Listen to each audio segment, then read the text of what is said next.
qadın, peşman olur bir dəfə bilən qadın. Mənim də zəhərləmisən qanımı, peşman olur bir dəfə bilən qadın. Mənim də zəhərləmisən qanımı, varmı əlimdən almışsan, canımı ağrıya salmışsan, yuya qayğıma qalmışsan sən. Əl qolumu bağlamısan, iş gücündən saxlamısan, qəlbimi çox darlamısan sən. Bir neçə il sənlə qarışdı başım, yad olmuşdu mənə dostum, sirdaşım. Gecikdi xəbər tutanda qardaşım, artıq pozmuş idin güzaranımı. Xəbər tutanda qardaşım, artıq pozmuş idin güzaran.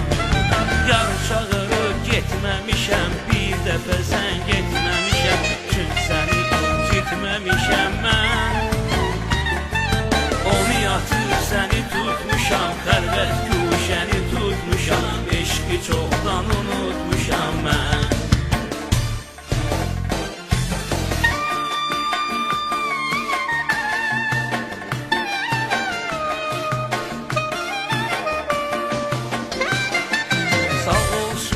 Dostlar oldu köməyim, elə özümün də var idi ürəyim.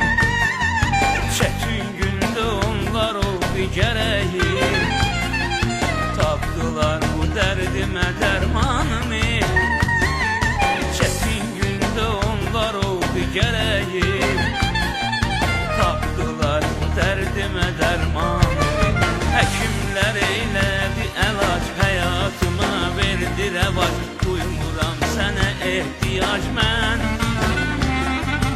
Azca pisləşəndə halım, qoymadılar tənha qalım, çalışdılar tez sağalım mən.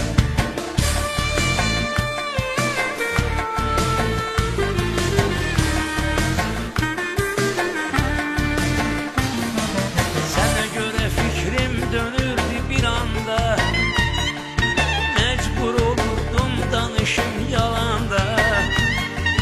Sənlə keçən gün yadıma salanda, saymıram ömürdən həmən anımı.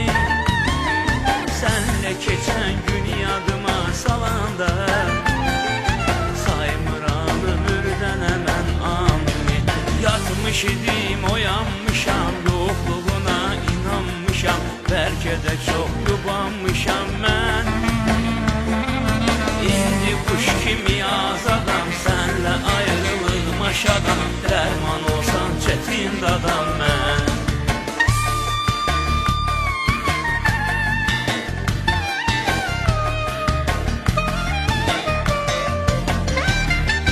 Çox oğlanlar aparmısan həyatdan, heç biri doymadı səndəki dağdan.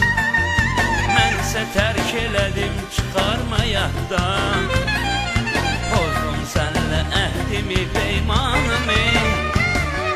Mənsə tərk elədim çıxarma yaddan, pozdum sənlə əhdimi peymanımı. O gün ki mən səni atdım, ən hürri arzuma çatdım, həyata yenidən qayıtdım mən. Heç olduğunu dərk elədim, puç olduğunu dərk elədim, axır səni tərk elədim mən. Axır səni tərk elədim mən. Axır səni tərk elədim mən.